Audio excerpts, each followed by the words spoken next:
चलिए आगे बढ़ते हैं, बात पाकिस्तान की कर लेते हैं क्योंकि पाकिस्तान इन दिनों बदहाल है, परेशान नजर आ रहा है। आपको बता दें कि पाकिस्तान में एससीओ की बैठक होने वाली है जिसमें भारत, चीन, रशिया और साथ ही साथ ईरान के बड़े बड़े नेता जो हैं इसमें शामिल होंगे। इस्लामाबाद में ये बैठक होने वाली है, लेकिन उससे पहले पाकिस्तान के पीएम के होश उड़ गए हैं और इसके पीछे की वजह यह है कि उनके ही मुल्क में उनके सबसे बड़े विरोधी यानी कि इमरान खान ने इस्लामाबाद में एक बड़े प्रोटेस्ट की धमकी दे दी है। इसके बाद से पाकिस्तान के जो पीएम है वो काफी परेशान नजर आ रहे हैं और इस्लामाबाद में इसका एक ट्रेलर भी नजर आया है। इस रिपोर्ट के जरिए आपको दिखाते हैं।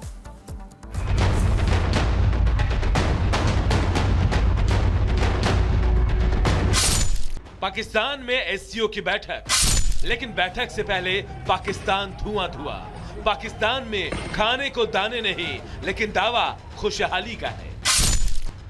शहबाज शरीफ इंटरनेशनल बैठक के सपने देख रहे हैं और पाकिस्तान में आग लगी है। इस्लामाबाद में एससीओ की बैठक के लिए तैयारियां चल रही हैं और इमरान खान की फौज पूरे मुल्क में बवाल काट रही है। प्रदर्शनकारियों और पुलिस के बीच कराची के प्रेस क्लब और 3 तलवार के पास जमकर बवाल हुआ। प्रदर्शनकारियों ने जमकर बवाल काटा, पत्थरबाजी की और एक पुलिस वैन को आग के हवाले कर दिया। प्रदर्शनकारियों पर काबू पाने के लिए पुलिस को आंसू गैस छोड़ना पड़ा। पुलिस ने करीब 47 प्रदर्शनकारियों को हिरासत में लिया, जिसमें महिलाएं भी शामिल हैं। इसी वजह से पाकिस्तान में तमाम पाबंदियां लगाई गई हैं। रावलपिंडी में 17 अक्टूबर तक किसी धरने या सभा को बैन कर दिया गया है। हंगामे को देखते हुए इस्लामाबाद में 16 अक्टूबर तक स्कूल और कॉलेज बंद कर दिए गए हैं। इस्लामाबाद और रावलपिंडी में मेट्रो बस सेवा 3 दिन तक सस्पेंड कर दी गई है। इस्लामाबाद में सेना की तैनाती की जा रही है। Deployment of the armed forces here. The army is going to be protecting the entire route and the red zone. So in addition to the police, Pakistan Army, Pakistan Rangers, they're going to be an integral part of the security apparatus that is going to protect the city. Pakistan के प्रधानमंत्री शहबाज शरीफ इसलिए परेशान हैं क्योंकि पाकिस्तान में 15 और 16 अक्टूबर को Shanghai corporation organisation यानी एससीओ समिट होने वाली है। इस समिट में भारत के विदेश मंत्री एस जयशंकर भी हिस्सा लेंगे। इसके अलावा चीन के प्रधानमंत्री ली कीयांग और रूस के प्रधानमंत्री मिखाइल मिशुस्तिन भी इस समिट में शामिल होंगे। कई और देशों के प्रमुख भी एससीओ समिट का हिस्सा होंगे, लेकिन इमरान खान की पार्टी ने प्रोटेस्ट कॉल कर दी है।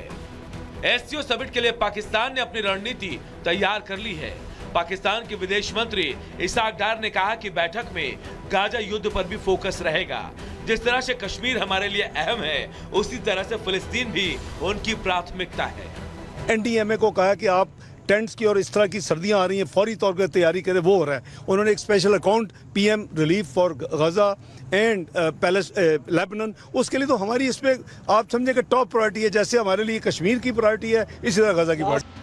इमरान खान की पार्टी पीटीआई ने एससीओ समिट के दिन पूरे इस्लामाबाद में प्रोटेस्ट की धमकी दी है और पाकिस्तान के प्राइम मिनिस्टर शहबाज शरीफ और उनके मंत्रियों की टेंशन बढ़ा दी है।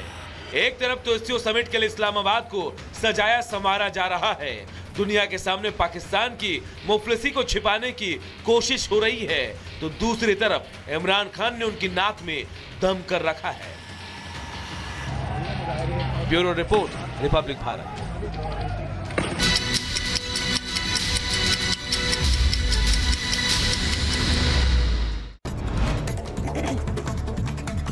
इजराइल पर हिजबुल्लाह का बड़ा ड्रोन हमला और वियतनाम के पास मिलिट्री बेस को निशाना बनाया। कम से कम 67 लोगों के घायल होने की खबर। हिजबुल्लाह के ड्रोन हमले में 4 इजरायली सैनिकों की मौत हो गई, 7 सैनिक गंभीर रूप से घायल हो गए हैं। हिजबुल्लाह के सुसाइड ड्रोन हमले में कई अन्य लोगों के घायल होने की भी खबर मिल रही है। इजराइल में ड्रोन हमले के बाद अफरा तफरी का माहौल। आईडीएफ का दावा, लेबनान से 2 ड्रोन लॉन्च किए गए और एक ड्रोन को मार गिराया गया। ड्रोन हमले में घायल लोगों को हाइफा के रामबाम मेडिकल सेंटर में भर्ती करवाया गया। इजराइल बोला बिना वार्निंग के ड्रोन कैसे आया, जांच कर रहे हैं। ईरान पर किसी भी वक्त हमला कर सकता है इजराइल। अमेरिकी अधिकारियों ने जल्द अटैक के दिए संकेत और लेबनान में हिजबुल्लाह के ठिकानों पर हमले लगातार जारी हैं। गाजा पट्टी में इजराइल का भीषण हमला जारी है। एक स्कूल पर इजरायली हवाई हमले में 20 लोगों की मौत हो गई। रात के हमले में नुसेरात में 2 महिलाओं की भी मौत हुई। उधर गाजा में अल अक्सा शहीद अस्पताल के पास हुआ एक बड़ा विस्फोट। दहशत में आए दर्जनों लोग। आसमान में नजर आया धुएं का गुबार। दक्षिणी लेबनान में इजराइल का ग्राउंड ऑपरेशन तेज। आईडीएफ ने हिजबुल्लाह के कई ठिकानों को किया तबाह। इजराइल में 3rd air defence system operate करेगी अमेरिकी सैन्य।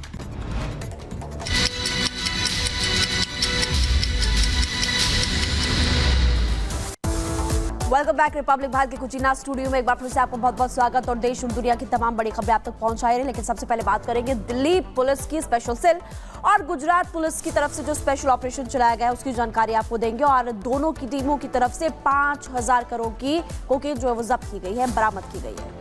बिल्कुल, देखिए, एक दवा कंपनी की आड़ में जो नशे के सौदागर थे उन्होंने पूरी तैयारी कर ली थी कि किस तरीके से नशे का ये कारोबार जो है उसे आगे बढ़ाया जाए। और पूरी तैयारी इनकी ये भी थी कि दिल्ली को नशे की राजधानी बनाई जाए। लेकिन उनके मंसूबों पे पानी तब फिर गया जब ज्वाइंट ऑपरेशन के तहत इनके काले कारनामों का भंडाफोड़ हुआ है। रिपोर्ट के जरिए आपको दिखाते हैं।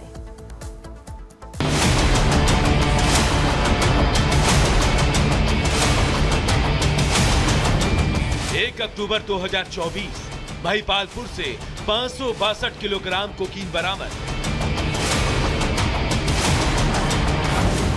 1 अक्टूबर 2024 महिपालपुर से ही 40 किलोग्राम मारिजुआना बरामद। 10 अक्टूबर 2024 रमेश नगर से 208 किलो कोकीन बरामद। जी हां, ये आंकड़े बता रहे हैं कि देश की राजधानी को नशे का गुलाम बनाने की तैयारी चल रही थी। पिछले 1 महीने में दिल्ली के महिपालपुर और रमेश नगर इलाके से जिस तरह से ड्रग्स की बड़ी खेप मिली उसे देखकर तो यही लग रहा था। इसी कड़ी को जोड़ते हुए दिल्ली पुलिस और गुजरात पुलिस ने मिलकर अंकलेश्वर से 518 किलो कोकीन बरामद की। ये बरामदगी हुई है अवकार ड्रग्स लिमिटेड कंपनी से, यानी दवा कंपनी के अंदर से ये नशे की खेप दिल्ली तक पहुंचाई जा रही थी। गुजरात के अंकलेश्वर से 518 किलोग्राम कोकीन बरामद।